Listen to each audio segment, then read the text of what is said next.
Hello there everyone, it's me Edwin the Asus and welcome back to another Unbiased History Rome reaction. Today we're going to be looking at the Severan Dynasty.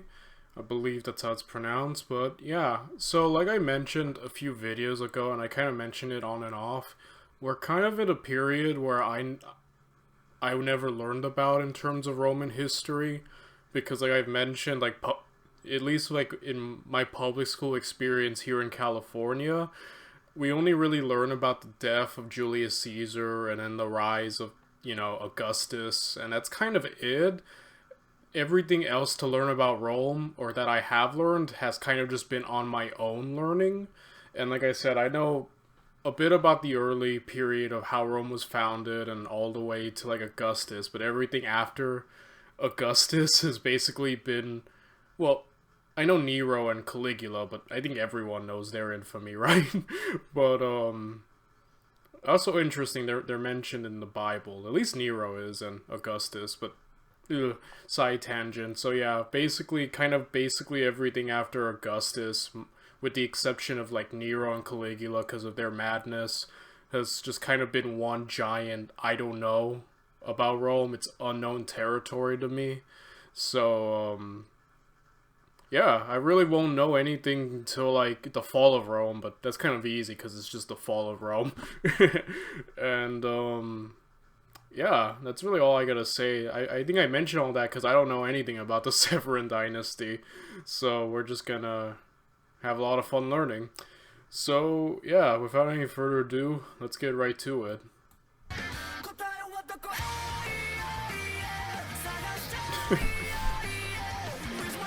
I'm gonna be really interested in the upcoming videos to see if he continues doing anime-esque intros.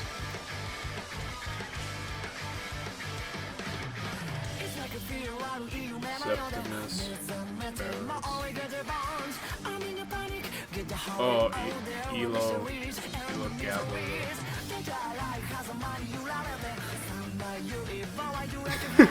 Yeah.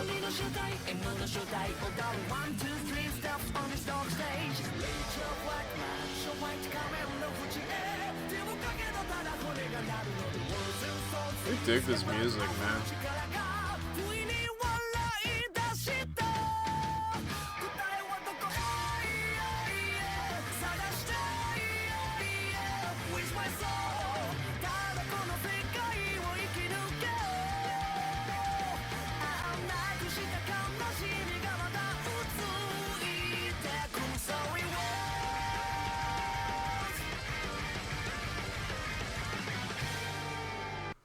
I often hear, both in the theological world and also, in the general church world. Last time on Unbiased History. After Marcus Aurelius had died of the Antonine Plague, he left the empire to his Chad son, Commodus. Being a divine incarnation and a perfect athlete, Commodus dominated the gladiatorial arena. Yeah, so the actual Commodus. Like I found it hilarious how he covered basically the plot of Gladiator last movie, but yeah, the actual Commodus, he died in the bath or something, like at that he was strangled, and I think some of my research, it was either by like his like coach or trainer or something, which is hilarious. not as cool as the movie where he dies to Maximus, and Maximus, yeah, he never existed, and Marcus Aurelius never wanted the restoration of the Republic. So yeah, Gladiator obviously took a lot of historical liberties, but it's still a really great movie. I really like it. And yeah. So let's see.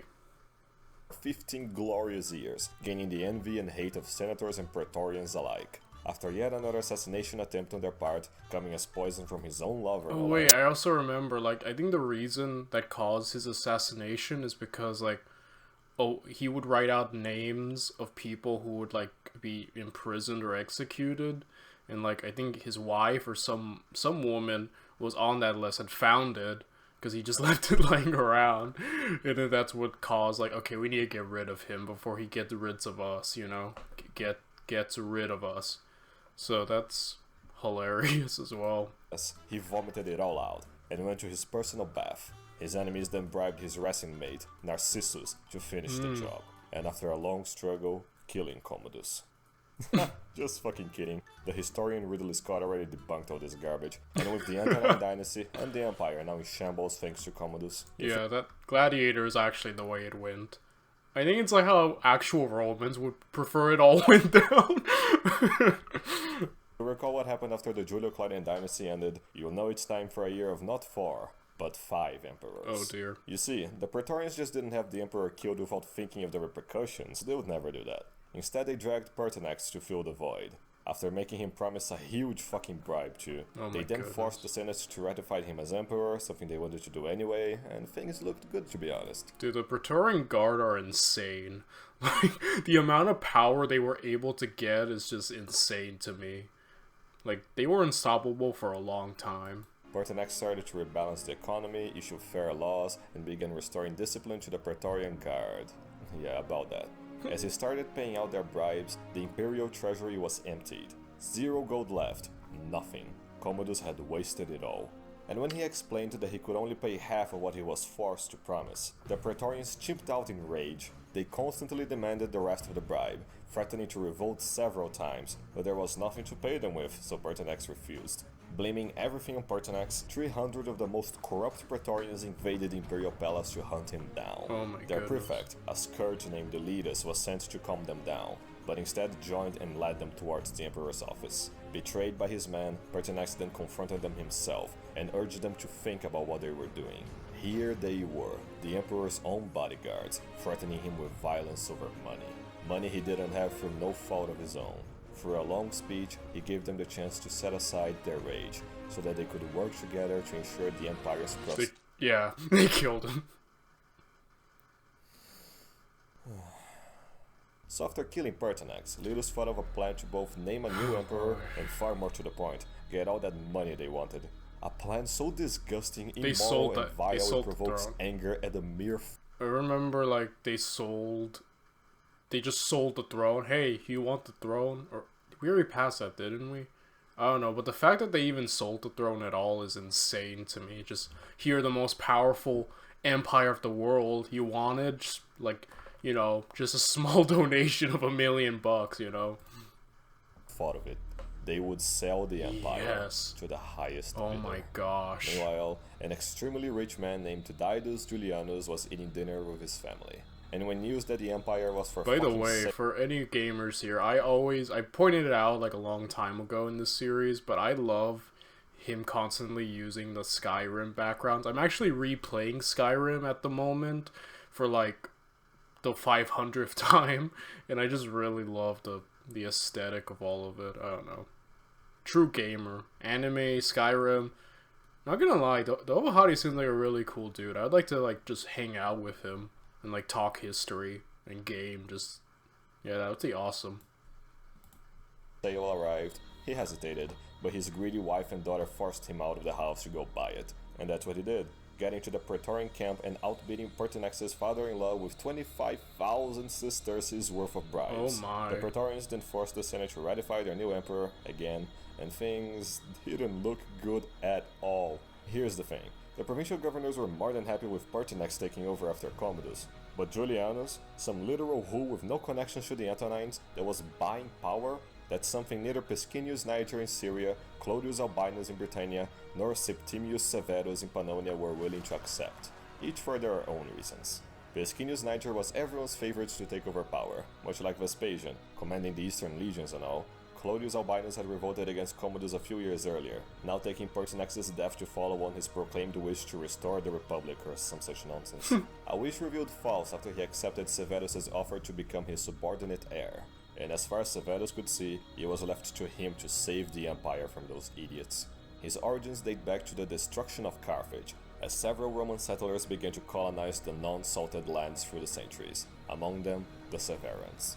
Despite the Marcomannic Wars and the Antonine Plague in his way, Severus climbed to the Cursus Honorum quickly. And after his wife died, Severus was told by an astrologer of a woman in the east destined to marry a king. He then tracked her down. Julia Domna was her name, being descended from one of the client kings Pompey had once set up. and a daughter of the High Priest of Sol. Coincidence? I fucking think not. With her, Severus had his first son, Bassianus, later nicknamed Caracalla after a Gallic cloak that he wore, and then a second one named Geta, a failed progeny, but such were the times. Julia Domina also had a sister, Julia Maesa, whom also had two children, Julia Suemis and Julia Mammia. Yeah, I know, they just love that first name. Yeah, they really After do. receiving Marcus Aurelius' respect, Severus would then spend his days cleaning up after Commodus' mess, being eventually appointed to Pannonia, where he commanded 3 veteran legions, and where he received news of Pertinax's death.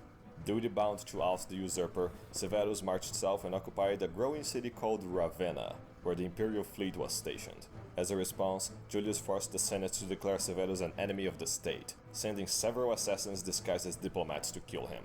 But whenever they got there, the moment they made eye contact with him, they either shit their pants or joined his side, often both.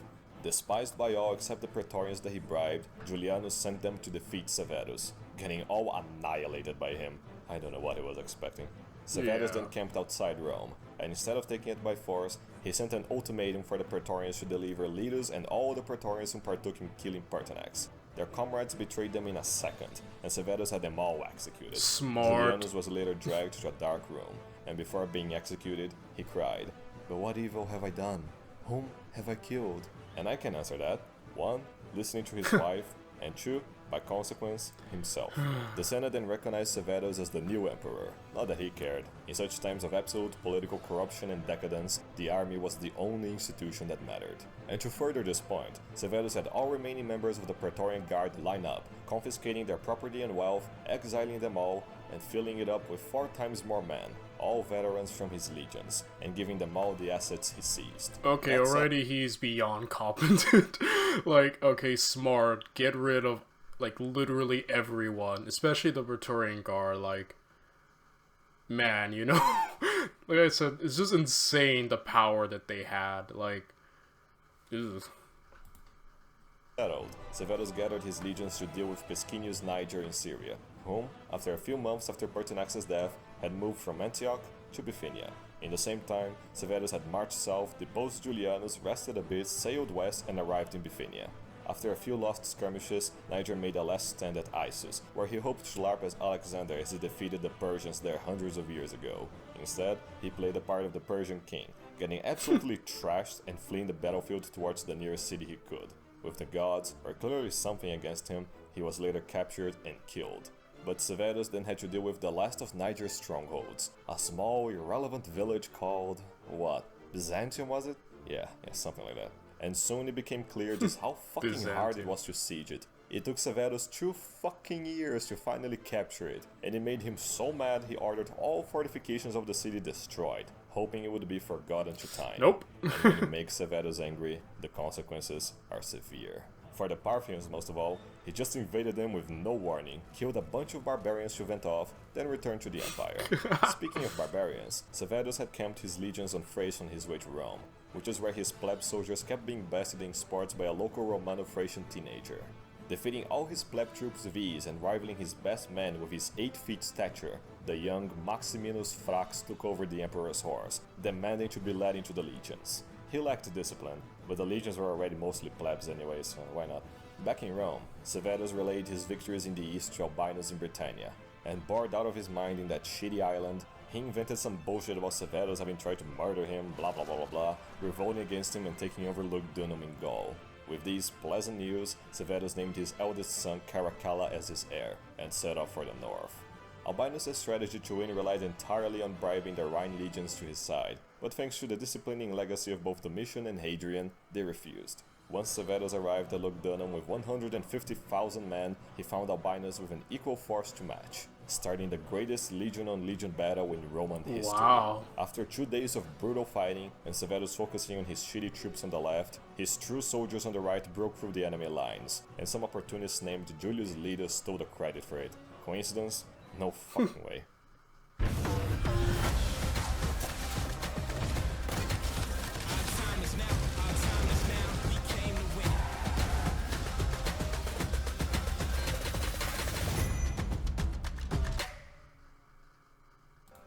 Like Niger, Albinus fled to the nearest city he could, But this time, he spared everyone the trouble and just killed himself.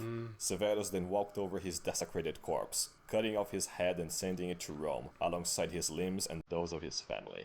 Having won the civil war, Severus ordered an empire-wide purge of all supporters of Niger and Albinus, killing some 30 senators in the process, and giving all their property to his soldiers, then doubling their annual pay for good measure. His reasoning being that he could either bribe his pleb legions into compliance at the expense of the economy to prevent any revolts, or he could rely on the Senate's wise administration to ensure peace in the provinces.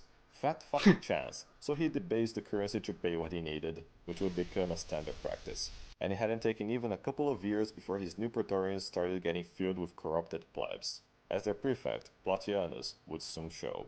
Predictably, Severus found the administrative life of an emperor absolute torture. Caught between correcting for the Senate's incompetence, the plebs' idiocy, and the Praetorian Guard's growing corruption, he decided to do what he was best at, fucking off to the provinces and killing Rome's enemies. Getting back to Parthia, again, after they started to mass their armies for an upcoming invasion. But Severus saw through their shit, preemptively invading and ransacking his way down the Euphrates, a Roman tradition by this point. And after Julius Letus failed repeatedly to take the city of Hatra, along with plenty of insubordination on his part, Severus had him executed, and then personally tortured the inhabitants of Hatra with a long siege, annexing all the surrounding areas of northern Mesopotamia and letting them stay abandoned in a sea of red. Now here's something both neat and depressing. Severus also expanded the empire deep into the desert, asserting dominance over several oasis cities, such as Palmyra. There he met a single civilized noble family, which so impressed him that he gave them Roman citizenship as well as his first name. And here is where the Odenathus family started out. The depressing part will come later. And to celebrate his victory, Severus ordered built the Ark of Septimius Severus in Rome. I told you people would copy Titus. Severus was just the first one.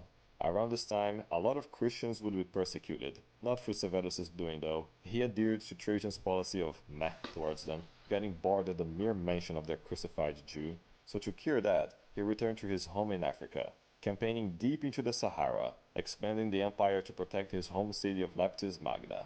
Meanwhile, Claudianus was playing the part of Sejanus, abusing power, demanding personal loyalty, thinking himself the hot shit, you know the rest. Back in Rome again to oversee his unimportant brother's last moments, he testified against Claudianus' crimes as prefect, dying shortly after. It was then that Caracalla approached his father, warning him of a praetorian plot Claudianus was crafting against him. The Severans then faced Claudianus, struck him down, and ordered his execution. Once dead, and his family exiled to Sicily, the full burden of the state fell on Severus once more, driving him so suicidally angry that when news came that the Picts were stirring up trouble in the north, Severus took the chance for one last campaign. But that was the last nail in the coffin, both for Severus' patience and his life. The moment he arrived in Caledonia, after rebuilding Antonine's wall and marching south, the Picts fled to the highlands like the cowards they've always been. Such was their cowardice, in fact, that not only did they only attack when the Romans weren't looking, but they abandoned their women and children in the lowlands. Furious to the core at their cowardice, Severus became yet another emperor to advocate barbarian genocide, ordering the absolute slaughter of the Picts with his immortal words, "Let none escape sheer destruction, not even the babe in the womb of the mother." Oh dear. And while he carried on genociding the Picts, Geta was offering the more corruptible plebeian soldiers with bribes to gain their support. His patience exhausted with such matters, Severus rewrote his will to make both of his sons emperors, on the condition that they were harmonious with each other, paid heed only to the legions, and never ever care about what the Senate or anyone else thinks.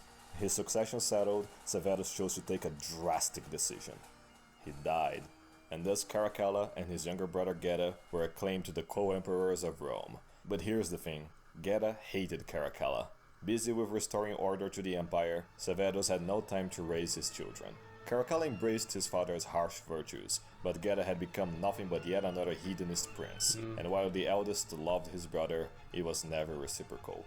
Geta never spoke to him, slept, ate, and lived as far away from his brother as possible, always surrounded by guards and suspicious 24/7. Oh dear. Some have suggested that they split the empire between themselves. Caracalla got the west, and Geta got the east, but the former refused. It was a really stupid idea. Seriously, what kind of retard would permanently split the empire between two brothers like that? Yeah, eventually, I thought that was going to be the point where Rome splits, but yeah, Rome does eventually split in half. Yeah, sorry, I can't talk. So yeah, Rome does eventually split in two, with the eastern side being way more prosperous and better off, and basically living on as the Byzantine Empire. But you know, the true continuation of Rome. So yeah. Stupid, so stupid. So the feud was left to be resolved by their mother Domna, whom dragged both of them into the same room to talk unarmed. You know, it was the typical drivel, "You're brothers, you're supposed to love yourselves, violence is not the answer, blah blah blah." A speech so boring and annoying to hear that the guard standing outside just stormed in without orders and murdered Gedda in front of her. Oh wow. Absolutely devastated at his brother's death, Caracalla called on his other Praetorians to deal with his brother's assassins. And once he finally calmed down, he assumed the unwanted burden of being the sole emperor. To show his love for his deceased brother, Caracalla ordered all plebs who had ever negatively influenced Gedda to be executed, killing tens of thousands of plebs in the first year of his reign. Oh my. For now Caracalla held nothing in his heart but disdain for plebs. To start out his reign, he had the homes and businesses of thousands of plebs in Rome demolished, and in their place he ordered the baths of Caracalla to be built, by far the best of its kind to ever grace the Eternal City. Shame it was flooded by plebs. Next, he ordered an edict that made every single man in the empire a Roman citizen. Yes, all pleb men were citizens now. Just so that now they were forced to pay taxes. The fucking madman.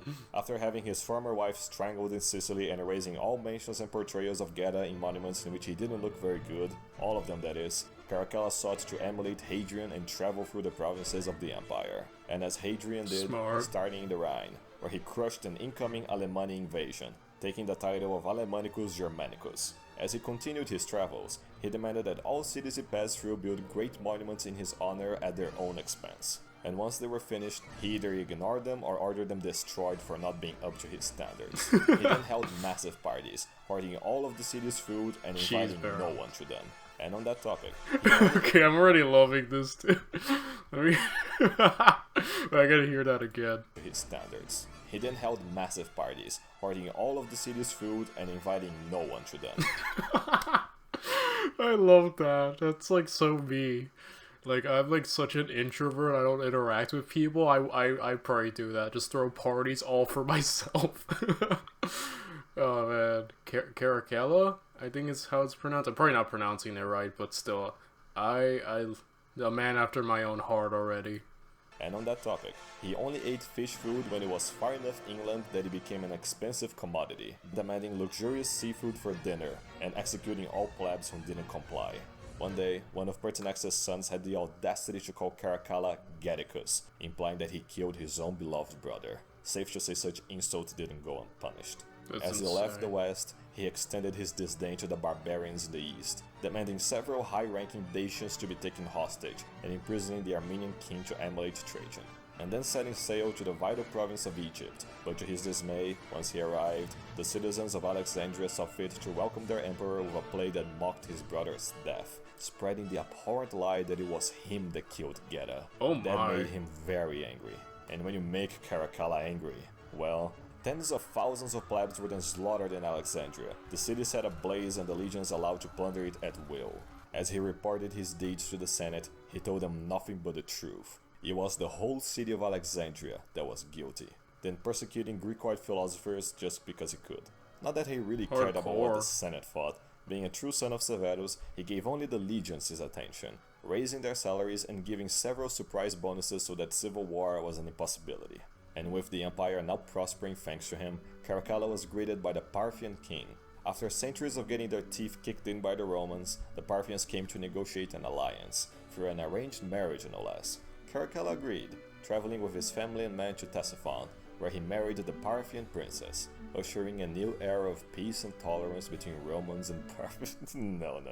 He ordered the whole Parthian wedding party slaughtered, set Ctesiphon ablaze, then ransacked his way back to the empire, renaming himself Parthicus, as the whole of Parthia now bowed at his feet. But behind every good emperor, there's a treacherous Praetorian itching to betray him. Macrinus, in this case. What triggered this? Yeah, that was hilarious. It actually got me for a second. I was like, oh wow, he actually married. Now I just killed them all. What particular Praetorian prefect to act against Caracalla was that an astrologer had begun prophesizing that he would one day become emperor. At first he reacted like a coward, doing everything he could to shut the astrologer up, to no avail. So then he took the treacherous option. A chill afternoon in the desert, as Caracalla was looking for a place to piss in the sand, Macrinus approached a disgruntled soldier whom the emperor had denied the promotion to centurion earlier. Step by step he neared Caracalla, Macrinus telling the other Praetorians everything was fine, and before Caracalla knew it, he was being backstabbed to death. The assassin was then shot down, but too little, too late. Now, we've been here before. With the Praetorians having killed the emperor, Macrinus, after failing to find anyone to buy the position with bribes, he did the next worst thing, and just took the position for himself. And the Senate did their duty to recognize as emperor whatever man the Praetorians forced them to. But that didn't mean that the Severan family would roll with it. Julia Domna, on one hand, refused to be exiled from Rome, going on a hunger strike and starving herself to death. On the other hand, her sister, Julia Maesa, conspired to have one of her grandsons be her puppets to take back power. Either of them would do in her eyes, so she chose the eldest among them, Elagabalus. To kick things off, she revealed that Elagabalus. Yeah, I know this guy. This guy's insane. I think, his grandma is essentially responsible for putting him in power and also taking him out of power, right? Orchestrated his death because he was so awful. He was really young too, like a teen, I believe. And there's stories I remember reading and hearing that apparently he was really what's the word? He wasn't a good emperor by any means, and really just managed to anger everyone to where they all killed him. And I'm not. What's that story? I'm trying to remember. Oh yeah, he would dress up as a woman or pretend to be a prostitute and just sell himself to his own soldiers. It was really, talk about the weirdest roleplay of all time, right? It's yeah, maybe a teenager shouldn't be the most powerful person in the world. It's if you had a Gen Z person as Emperor of Rome, right? It's the closest I think to an actual what would happen if a current teenager was in control of Rome. It's insane. Let's see if I kind of got that all right. Elagabalus was actually the bastard son of Caracalla, and thus the rightful heir to the empire. Once the news reached one of the eastern legions, they instantly revolted in favor of Elagabalus. All while Macrinus was busy sucking up to all of Rome's enemies, returning the Dacian hostages, appointing the imprisoned Armenian king's son to take his father's place, and even paying off the Parthians not to attack him, only then hearing of what was happening in Syria. He then sent his Praetorians to deal with them, but instead got all annihilated, deja vu. Left abandoned, Macrinus mustered what troops he still had left to confront the rebelling legion. As they battled, Elagabalus bravely charged through enemy lines to rally the Eagle standard, routing the enemy forces, including Macrinus, whom then fled to the battlefield. He was later found in Cappadocia and executed by the resurgent Severans. He was the first emperor to have never set foot in Rome while in office. Dang. You'll get used to it. That sucks. On that matter, and would you believe, the Senate bowed down to their newly proclaimed emperor. Didn't see that one fucking coming. And he was even so kind as to order a huge portrait of himself hanged on the Senate's walls, coupled with a statue of Victoria, goddess of victory. Get ready for the ride. Simply said, Elagabalus was the opposite of Hadrian on the faggotry spectrum. For Royal Hadrian fucked every feminine dude he took a liking to, Elagabalus let himself be fucked by any masculine dude who liked him. A true bottom's bottom, a subby cumslut through and through, you get it. But there's a very good reason for all this degeneracy. Having been born and raised at the service of the ancient solar deity, Elagabalus served him like no other. Such was his piety, that one day he was granted an enlightening vision. After centuries of Roman virtues being diluted by plebs and barbarians alike, the original Trojan virtues of the old Romans was drowned in a sea of degeneracy, such as Christ-cookery. This in turn weakened the gods to such a state that Elagabalus was able to glimpse at their true nature. Throughout all of Roman history, from the monarchs, republicans, and emperors thereafter, its greatest heroes were blessed by soul through various means. Focusing the praise for all of Rome's gods into one, he merged their qualities into one divine essence. Dang it. Mobile games are going big. Clash of Clans. Deus Sol Invictus, the overarching divinity composing all of Rome's deities, and love the JoJo reference, man. Oh dear. as the one true god. After making this cataclysmic discovery, the cult named Elagabalus their Grand Priest, which is where he adopted that name, by the way. Unfortunately, matters of deep theology were often too much to understand, especially to a mere plebeian's mind. So Elagabalus, learning of the degenerate cesspool Rome became while being dragged around by his grandmother, he chose to fight degeneracy with degeneracy. To ensure no one could ignore his divine message, Elagabalus indulged in the most obscene, debauched taboos in Roman society. Not only did he dress, act, and speak like a woman, but an unashamed whore. Not only making sure everyone knew he got fucked daily by his slave chariot driver, Hierocles, but expressing delight every time he was called Hierocles' queen. During the nights, he stood naked outside his bedroom, soliciting any passerby to come fuck him hard in his bed. At dinner, he served his guests delicacies like camel hooves and parrot brains, and if they didn't eat it, he released lions to eat them instead. Whenever in a high place, he threw gold at the streets to watch the plebs kill each other over it. In the imperial palace, he had big-titted women stripped naked and forced to push his chariot around. Yeah, I remember reading that too. I didn't mention that. This dude was insane, man. I also really love how Dovahani, with all these awful mad emperors like Nero and Caligula, just portrays them like they're actually in the right and they're great. Oh man, that's hilarious. But yeah, Elagabalus probably was like sexually confused, and I don't know. I just really think like Elagabalus. I keep saying it, but I really think if you put a Gen Z person with and give him all the power in the world, they probably end up like Elagabalus. He only ruled for like 4 years. He died at like the age of 18, I think. Like, yeah, he was just a teen during all of this. Being lashed, and big-dicked men organized in lines according to their dick size, and giving them government positions to match. And one day he ordered that a lion, a monkey, and a snake be thrown together into a dark room, and threw the genitals of his executed enemies in it. Why, you ask? Well, he never did give a reason.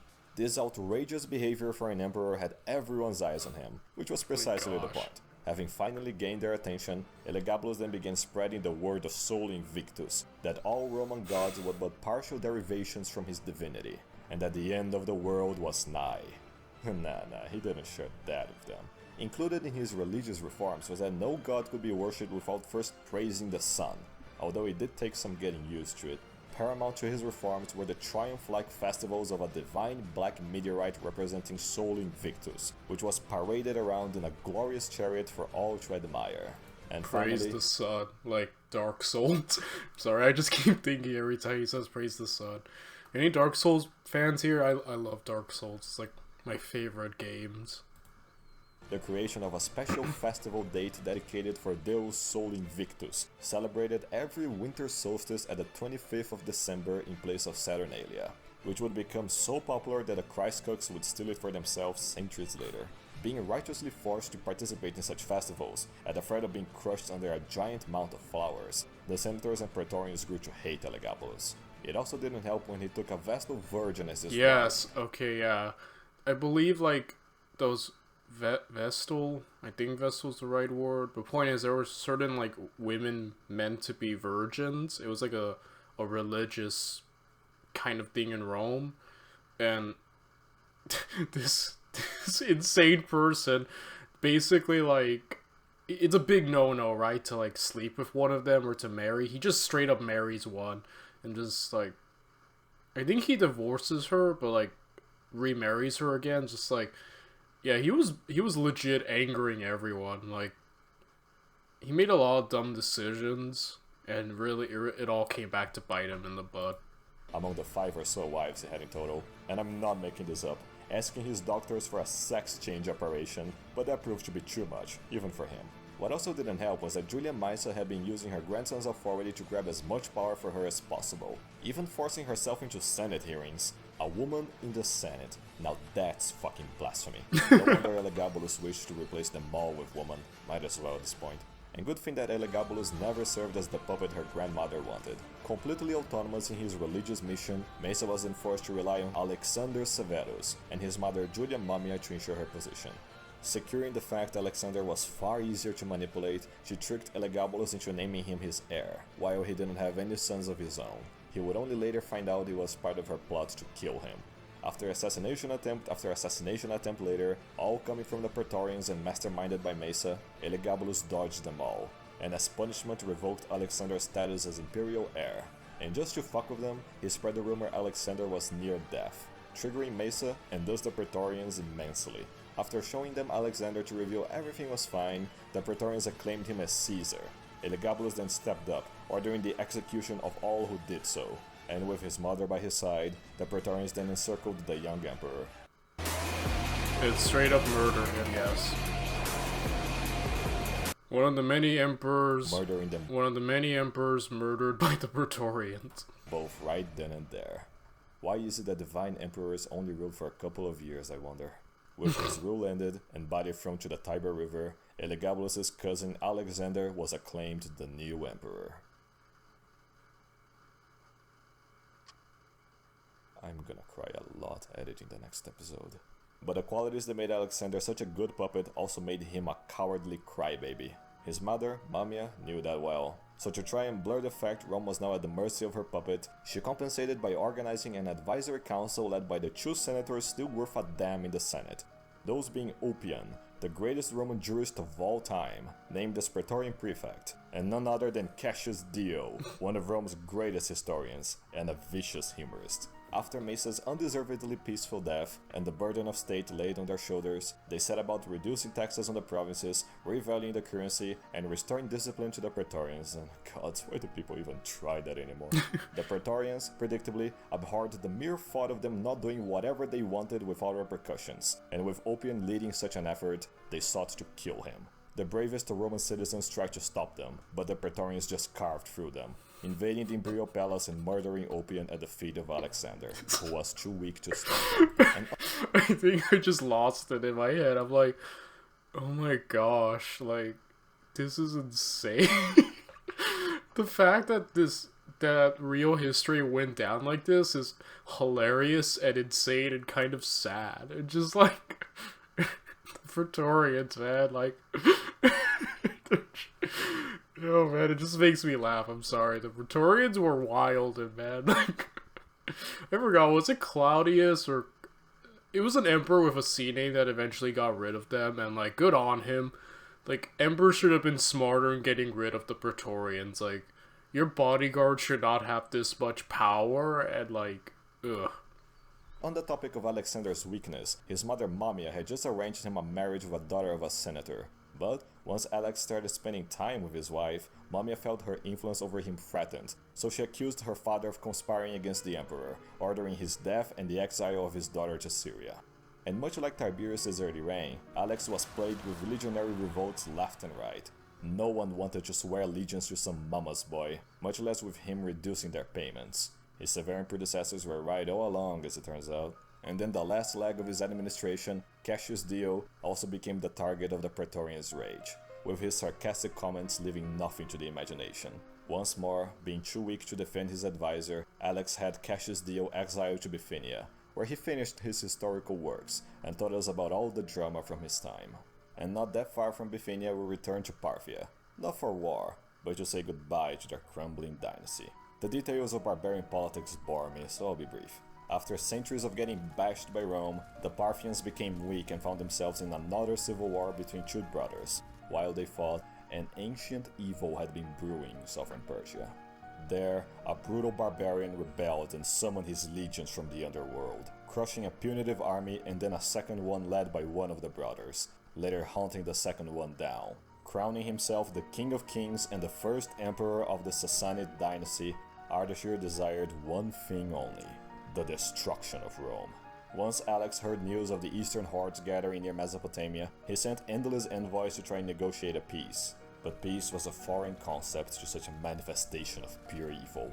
In exchange for such a peace, Ardashir demanded all of Rome's eastern provinces so that he could bask in the blood of its innocent civilians. Obviously, with the legates forcing his mother to refuse, she then forced his son to go to war. Gathering most of the Rhine and Danube legions to the that's east, insane. Like, there's no way you could agree to that.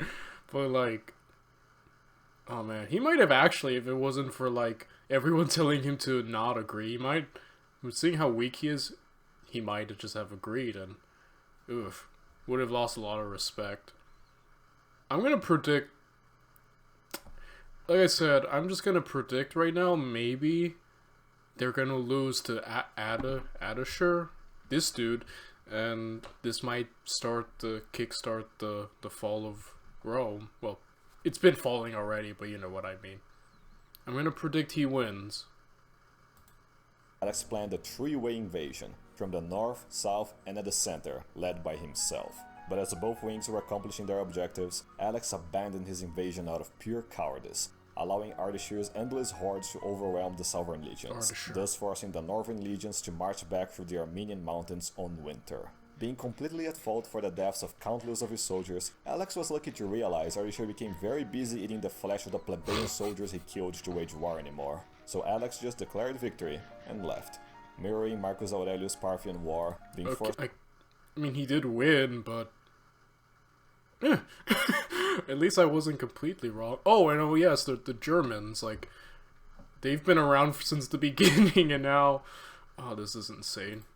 To relocate to the Rhine and Danube legions, the Germans raided the empire, killing the defenseless families of many legionnaires. How many times has he said that sentence, the Germans invade the empire? Oh man, dude. Oh man, yeah, this is it, guys. We're in the home stretch of Rome right now. Enraged at the princeps' cowardice, their families' deaths, and the fact that not only was their emperor controlled by his mother, but a stingy autocrat that made them live in slave-like conditions, loyalty became rarer and rarer. The final straw came when Alex arrived in the Rhine, and instead of beating the Germans back to their mud huts, he offered them even more golden rewards if they would be so kind as to leave, as they continued to slaughter the civilians and burn the cities. Enough was enough. All they needed was a leader. Which gets us back to Maximinus Thrax, by then a legate and a respected trainer of recruits. As he walked in to eat breakfast, the legions acclaimed him the new emperor like it was a surprise party.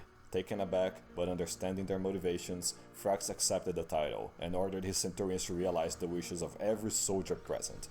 Finding him in the imperial tent, together with his mother laying on her hoarded wealth, the centurions had them both executed. With him died the Severan Dynasty, and unbeknownst to the soldiers, Rome as we know it. For when the legions got rid of such a weak emperor, it wasn't order they invited back, but chaos. The following decades will be filled with war, pestilence, death, and much, much worse. Only a miracle will save Rome from what's to come. Here starts the crisis of the 3rd century. And yeah, guys, that's what we learned. Probably already the most chaotic dynasty, just by the amount of the Praetorians were wild and just having Elagabalus, just him being there alone makes it already the most insane dynasty. Well, maybe behind like Nero and like Caligula, like that was true insanity. But yeah, guys, so yeah, we're in the home stretch of Rome straight up falling apart, and yeah, we'll cover the crisis of the 3rd century next time. Bye, everyone.